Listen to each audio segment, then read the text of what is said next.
My name is Leo.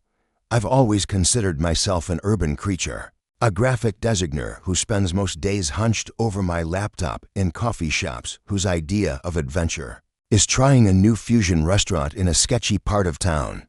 My apartment in Seattle is the very definition of city living with a view of the Space Needle. From my tiny balcony and the constant hum of traffic as my soundtrack, nature for me had always been something to appreciate from a distance, preferably through the lens of a National Geographic documentary or Instagram posts. For more outdoorsy friends, James was different. My friend since college, James was the human embodiment of an Ray catalog, always planning his next hiking trip, rock climbing excursion, or whitewater rafting adventure. His apartment was filled with specialized gear for every conceivable outdoor activity, and his skin perpetually maintained the healthy tan of someone who spent weekends scaling mountain faces rather than binge-watching Netflix. Despite our differences, or perhaps because of them, we'd maintained a solid friendship for nearly a decade, each of us drawing the other slightly out of our respective comfort zones for months. James had been trying to convince me to join him on a backpacking trip through the Cascade Mountains. "It'll change your life," he insisted repeatedly, showing me photos of breathtaking vistas and serene alpine lakes. I'd always declined, citing deadlines, my general physical unfitness, or an allergy to mosquitoes that I'd invented specifically for these conversations. But when James's regular hiking partner broke his ankle 2 days before a planned 3-day trip along the Pacific Crest Trail, something unexpected happened. I found myself agreeing to go. Perhaps it was the genuine disappointment in James's voice when he called to cancel our weekly dinner plans. Or maybe it was the realization that at 32, I'd begun to feel the narrowing of my experiences, the comfort of routine calcifying into something like stagnation. "You're serious?" James asked, disbelief evident even through the phone. "You'll come with me?" "Don't sound so shocked," I replied, already regretting my impulsive offer. "I can handle a walk in the woods." His slaughter was both amused and slightly concerning. "Leo, this isn't a walk in the woods. It's a 27 miles trail with significant elevation gain. We'll be camping tonight." The specifics made my stomach clench with anxiety, but some stubborn part of me refused to back down.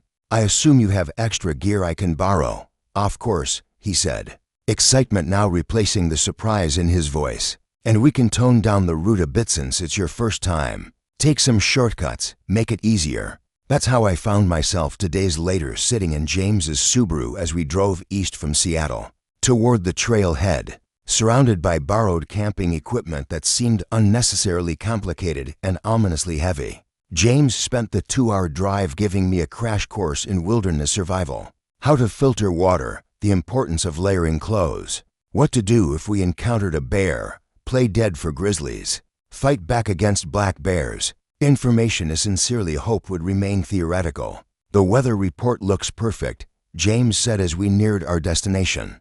"Clear skies today, some clouds tomorrow, but nothing serious," I nodded, trying to ignore the growing knot of anxiety in my stomach. The familiar cityscape had long since given way to dense forests and mountains that seemed to loom ever larger as we approached. I was far outside my comfort zone already, and we hadn't even started hiking. The trailhead parking lot was nearly empty when we arrived. Just a couple of other cars with bumper stickers announcing their owner's outdoor enthusiasm. James helped me adjust my borrowed backpack, which felt like it contained several small boulders, despite his assurance that he'd only packed the essentials. "Ready?" he asked, his expression a mixture of excitement and concern. With his tousled brown hair, sun-wathered skin, and athletic build, James looked like he belonged on the cover of an outdoor magazine.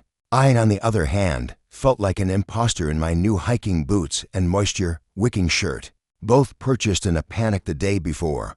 "As I'll ever be," I replied, forcing a confidence I didn't feel. The first few hours weren't as bad as I'd feared. The trail was well maintained. The weather was perfect as promised, and James set a reasonable pace, frequently stopping to point out interesting plants or spectacular views. I found myself enjoying the rhythmic motion of walking, the fresh scent of pine, and the gradual quieting of my typically overactive mind. "See, it's not so terrible." James said when we stopped for lunch on Eriki outcropping overlooking a valley of evergreens. Admit it, you're having fun. I was surprisingly.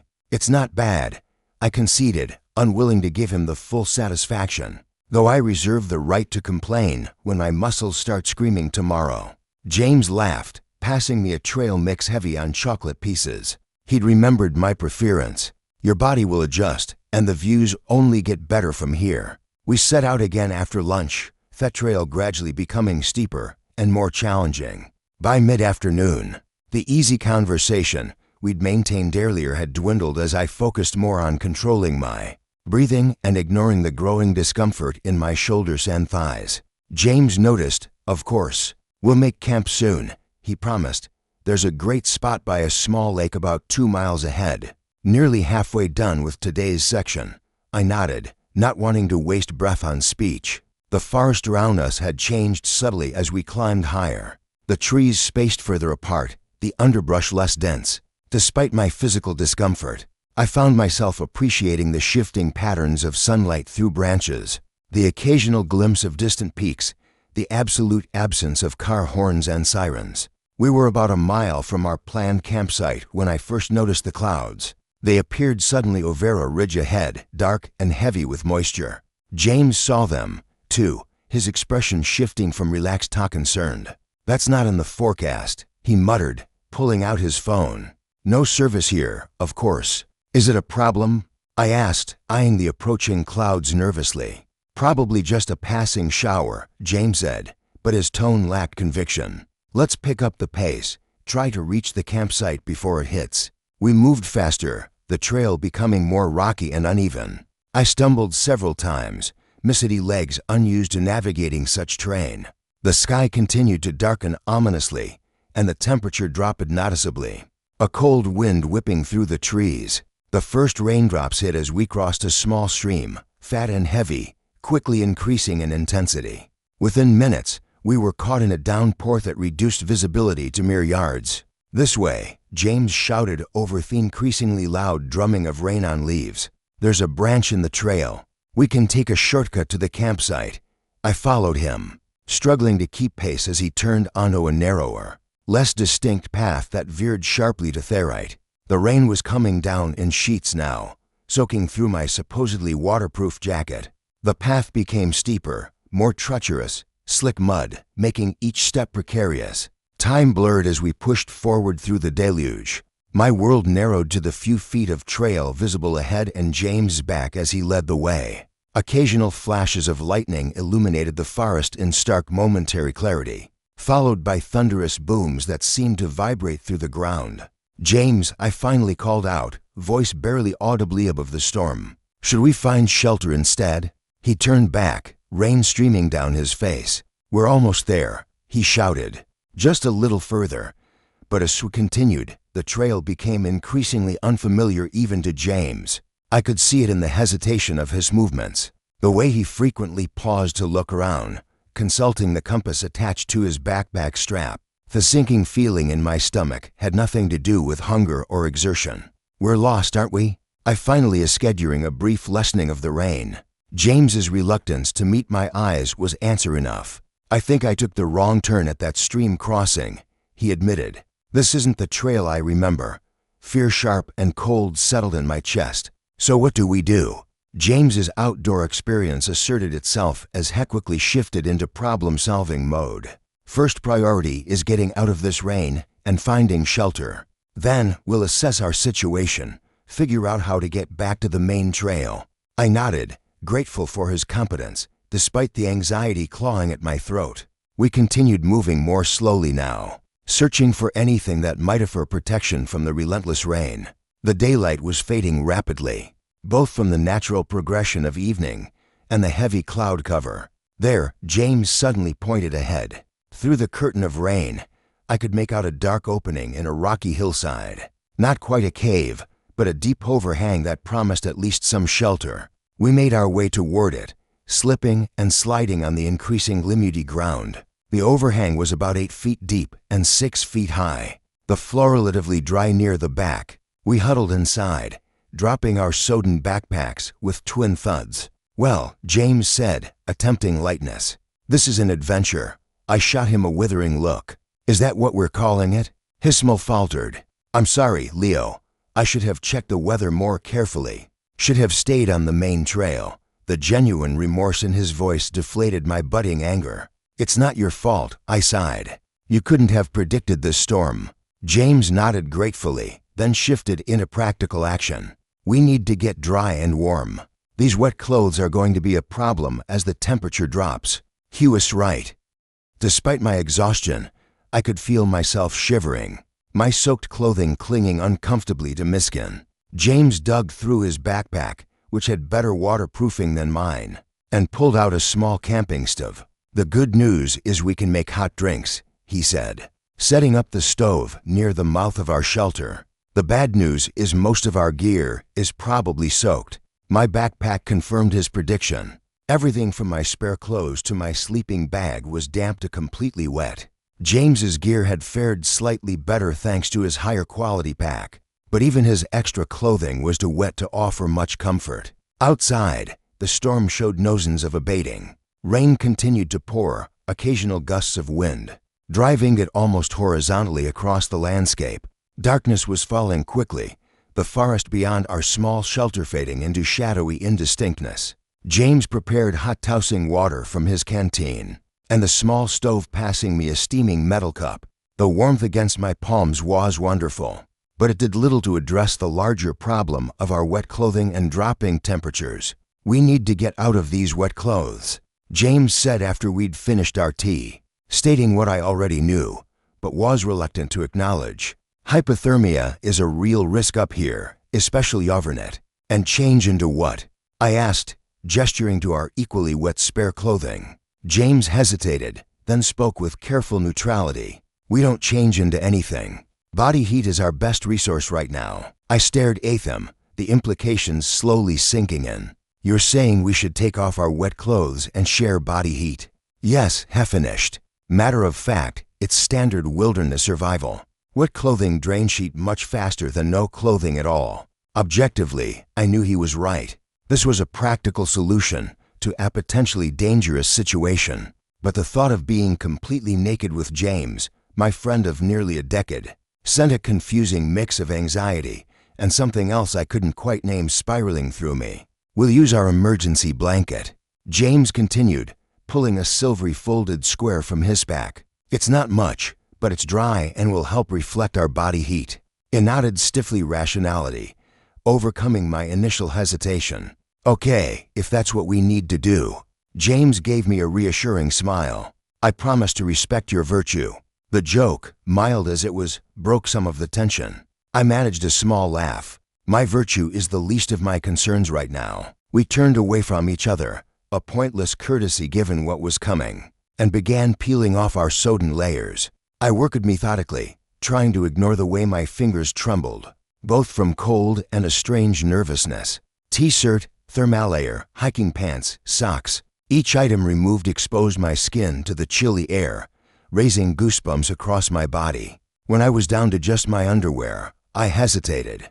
Behind me, I heard the rustle of James's movements. Similarly, pause, on 3, he suggested, his voice strangely tight.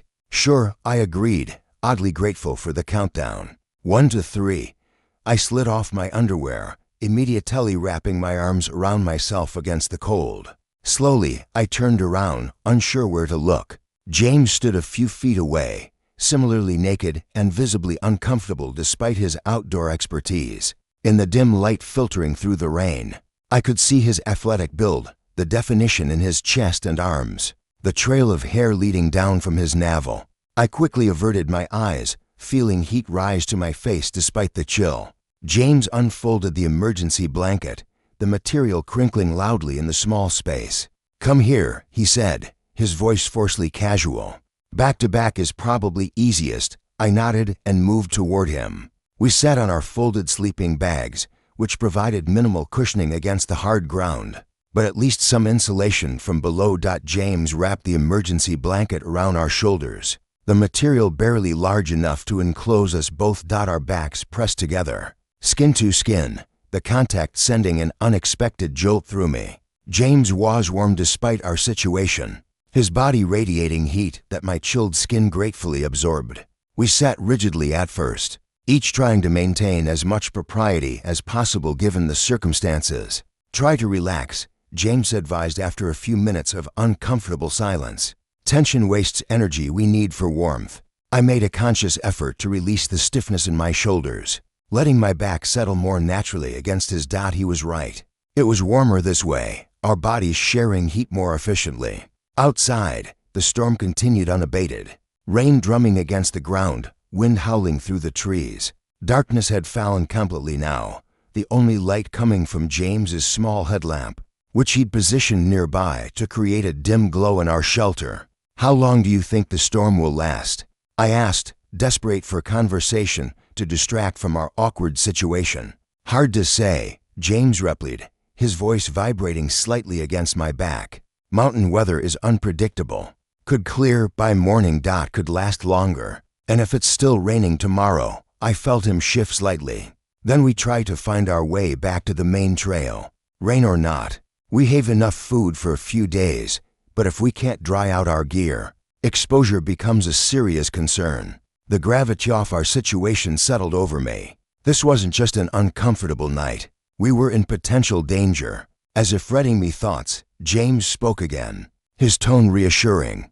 "Don't worry too much. I've contacted my emergency contact with our planned route before we left. If we don't check in by our scheduled return time, they'll alert search and rescue." "How long would that take?" I asked.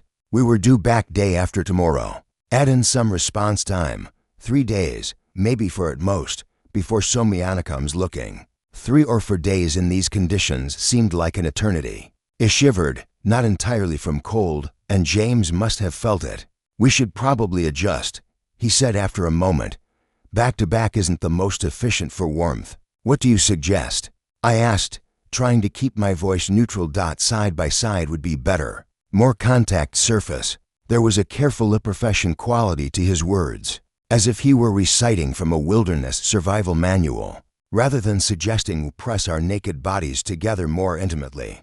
I swallowed hard. "Okay." Wes shifted awkwardly, the emergency blanket crinkling loudly as we maneuvered under its limited coverage. Eventually, we settled side by side, shoulders and hips pressed together, the blanket wrapped around us as tightly as possible. It was warmer, undeniably, but also more intensely personal. "Better?" James asked, his voice unexpectedly close to my ear. "Warmer," I acknowledged, striving for the same clinical tone he'd maintained. Time passed strangely in our small shelter. The constant sound of rain, the shared warmth, and exhaustion from our difficult day created a dreamlike atmosphere. Conversation came in sporadic bursts, periods of comfortable silence stretching between topics. We talked about work, mutual friends, movies we'd seen recently, ordinary subjects that felt surreal in our extraordinary circumstances. As the night deepened, the temperature continued to drop. Our side-by-side position, while better than back-to-back, wasn't quite enough. I found myself shivering again, my teeth chattering slightly despite my efforts to control it. "This isn't working well enough," James observed, concern evident in his voice. "We need to conserve more heat." "I'm open to suggestions," I said through clenched teeth. James hesitated only briefly. "We need to lie down front-to-front, maximum contact. It's the most effective way to share body heat." The suggestion sent a nervous flutter through my stomach. "Spooning, you mean?" "Essentially, yes," James admitted. "I know it's awkward, but it's also the best way to get through the night without hypothermia." He was right, of course. My discomfort was trivial compared to the very real danger of our situation. "Okay," I agreed. We rearranged dorsals yet again, this time lying down on our sides. James's chest pressed against my back, his arm draped over my waist to keep me close. The emergency blanket covered us both, though our feet still stuck out slightly at the bottom. The position was undeniably intimate, more so than I'd ever been with James in our years of friendship, but undeniably warmer. "Is this okay?" James asked, his breath warm against the back of my neck. "Yes," I said, surprised toughened I meant it. Despite the initial awkwardness, there was something deeply comforting about the human contact, about not facing the cold and darkness alone. Minutes passed, perhaps longer. The steady rhythm of James's breathing against my back gradually lulled my anxiety, replacing it with a drowsy warmth. Just as I was beginning to drift towards sleep, James spoke, his voice quiet in the darkness. "I've been wanting to tell you something," he said. "Probably not the best timing, but I didn't know. Facing potential disaster makes things seem more urgent." I came fully awake, suddenly aware of every point of contact between our bodies. "What is it?" He took a deep breath, the expansion of his chest pressing more firmly against my back. "I've had feelings for you for a while now, more than friendship feelings." The words hung in the air between us, impossibly heavy. My mind raced, reviewing years of interactions in this new light. James's consistent presence in my life, his patience with my reluctance to join his outdoor adventures, the way his eyes sometimes lingered on me when he thought he wasn't looking. "You don't have to say anything," he continued into my silence. "I know this is weird timing, and I'm not expecting anything. If things go badly with this storm, I didn't want to never have said it." My heart was pounding so hard I was certain he could feel it. "How long?" I managed to ask. "A couple of years, maybe longer," James admitted. I wasn't always conscious of it. It just sort of grew over time. I lay still processing this revelation. James had been my closest friend for nearly a decade, a constant and reliable presence in my life. Had there been something more there all along, something I hadn't allowed myself to see? "I'm sorry if I've made things uncomfortable," James said, misinterpreting my silence. "We can just forget I said anything." "No," interrupted, surprising myself. "I'm glad you told me. I need to think." James nodded. The movement felt rather than seen. Of course, no pressure. We lapsed into silence again, but it was different now, charged with unspoken questions and possibilities. Despite the circumstances, despite the cold and discomfort and uncertainty of our situation, I found my mind filled not with fear, but with James's confession, turning it over and examining it from all angles.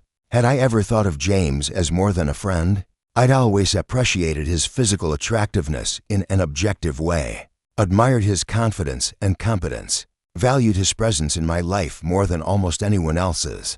But I'd never consciously considered the possibility of something romantic between us. Or had I simply never allowed myself to consider it, too afraid of risking our friendship, too comfortable in the patterns we'd established? The storm continued outside, rain occasionally gusting against our shelter, but it seemed distant now, less important than the storm of thoughts in my mind. James's breathing had evened out, suggesting he might have fallen asleep despite the tension of his revelation. I envied his apparent calm. I must have eventually drifted off, because I woke to a changed quality of light, filtering into our shelter. The rain had stopped, thaw water still dripped from trees and rocks outside. James was already awake, his body still pressed against mine, but somehow more alert. "Morning," he said when he felt me stir. "Storm's past." "That's good," I replied, suddenly acutely aware of our nakedness, of the arms still draped over my waist, of the conversation left unresolved between us. "Should we try to dry out our gear?" James seemed to sense me discomfort and slowly withdrew his arm, creating a small space between us, though we remained under the emergency blanket. "Yeah, that's the plan. We should take advantage of any sunlight. Try to dry the essentials at least." We separated fully, both reaching for our wet clothing with perhaps more haste than necessary. The morning chill made him grateful for even damp fabric against my skin. Once somewhat dressed, we ventured out of our shelter to assess the situation. The landscape had transformed overnight. What had been merely a forested hillside in yesterday's downpour was revealed as a stunning vista. Our shelter was set into a rocky outcropping that overlooked a small valley, mountains rising majestically in the distance. Sunlight sparkled on rain-slick leaves and stones, creating a world that seemed washed clean and new. "It's beautiful," I said, momentarily, forgetting the discomfort of wet clothes and the awkwardness of James's confession. James nodded, a small smile playing at his lips. "This is why I keep telling you to come hiking with me." We laid out our gear in sunny patches, hoping to dry at least some of it before deciding on our next move. James studied his map, trying to determine where exactly we had gone wrong and how to find our way back to the main trail. As we worked side by side, I kept stealing glances at him, seeing my old friend in a new light.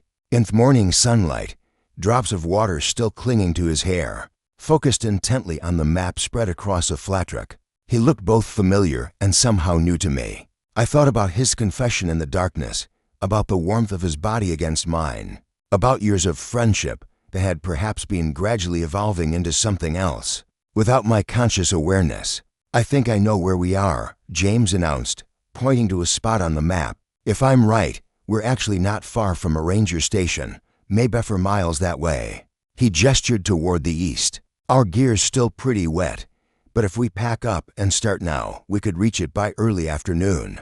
I nodded, relieved to have a concrete plan. "Sounds good to me." We packed our still damp equipment, the process companionable, despite the undercurrent of unspoken thoughts between us. As James helped adjust my backpack straps, his hands lingered briefly on my shoulders, the touch sending an unexpected warmth through me despite the cool morning air. "About what I said last night," he began, his voice carefully neutral. "We don't have to talk about it if you don't want to. I understand if you need time or if you don't feel the same way." I turned to face him, struck by the vulnerability in his expression. James, who was always so confident, now looked uncertain and exposed in a way that had nothing to do with our survival situation. "I think I do want to talk about it," I said slowly. "Just maybe when we're not lost in the wilderness and wearing damp underwear." His laugh was genuine relief evident in the relaxing of his shoulders. "Fair enough. Comfortable cerns and dry clothes would definitely improve the conversation."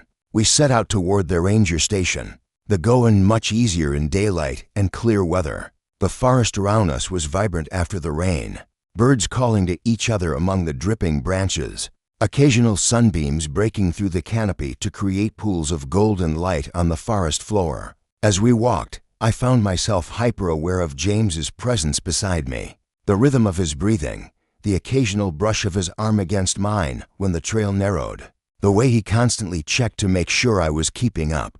Had he always been this attentive, and I'd simply categorized it as friendly concern? About an hour into our hike, we stopped to rest on a fallen log. James offered me his water bottle, our fingers brushing during the exchange. The contact, brief as it was, sent a now familiar tingle up my arm. "Can I ask you something?" I said, surprising myself with the question forming in my mind. James looked up expectant. "Of course. Was this trip asking me to come with you when your regular partner canceled? Was that because of your feelings for me?" He considered the question, his expression thoughtful. "Not consciously. I've been asking you to come hiking with me for years, remember? But I won't deny that the prospect of spending 3 days alone with you was appealing. Even though you knew I'd be terrible at it." I gestured to our current situation as evidence. James's smile was warm. "You're not terrible at it. A little unexpected weather and a wrong turn could happen to anyone. And besides," he paused, a slight flush coloring his cheeks, "I like showing you things you haven't experienced before.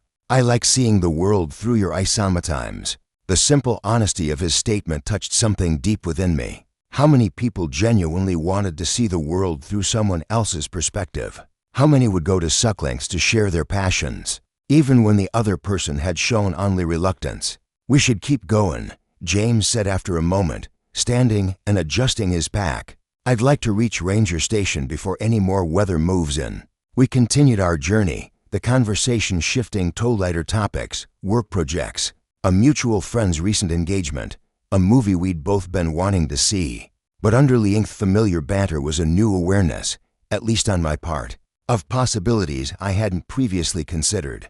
It was early afternoon when we finally spotted the ranger station, a small rustic cabin set in a clearing ahead. The site-off weathered wooden structure was perhaps the most beautiful thing I'd ever seen, representing safety and a return to civilization. As we approached, a figure emerged from the cabin, a uniformed ranger who looked surprised to see hikers approaching from the direction we'd come. "You folks all right?" she called out, walking toward us. "You're coming from an undesignated trail area."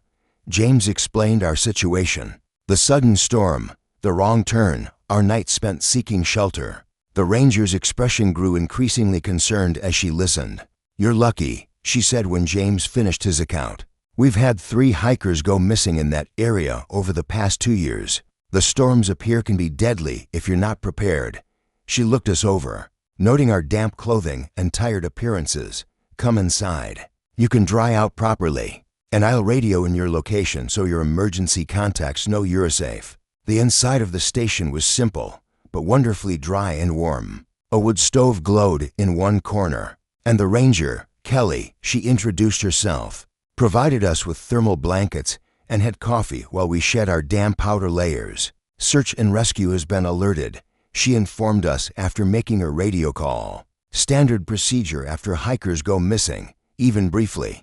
They'll probably want to check you over, but it sounds like you managed pretty well out there." James caught my eye across the room, a small smile playing at his lips. We did what we had to do to survive. The double meaning wasn't lost on me, and I felt a flush rise to my cheeks that had nothing to do with the warmth of the cabin. Kelly, misinterpreting my weening face, suggested I move further from the stove. "Hypothermia recovery can make your temperature regulation a bit wonky," she explained. "Don't want to overheat you now." A helicopter arrived about an hour later. Apparently, being lost in the mountains warranted more serious evacuation measures than I'd anticipated. The search and rescue team gave us both brief medical examinations, declared us relatively unharmed, aside from mild hypothermia and a few scrapes, and prepared to transport us back to civilization. Something like regret. Despite the danger, despite the discomfort, there had been something profound about our experience. The vulnerability we'd shared, the revelations that might never have surfaced in our normal, comfortable lives. The helicopter lifted off, the ranger station shrinking below us as we rose. James's hand found mine as the force of the ascent pressed us back into our seats, a simple point of contact that felt both new and familiar. It turned to look at him, finding his eyes already on me, a question in them that couldn't be voiced over the roar of the helicopter blades. I squeezed his hand in response. Not yet an answer, but an acknowledgement, a promise of a conversation to come when we were safely back in the world we knew. His answering smile was brighter than any sunbeam we'd seen breaking through the forest canopy.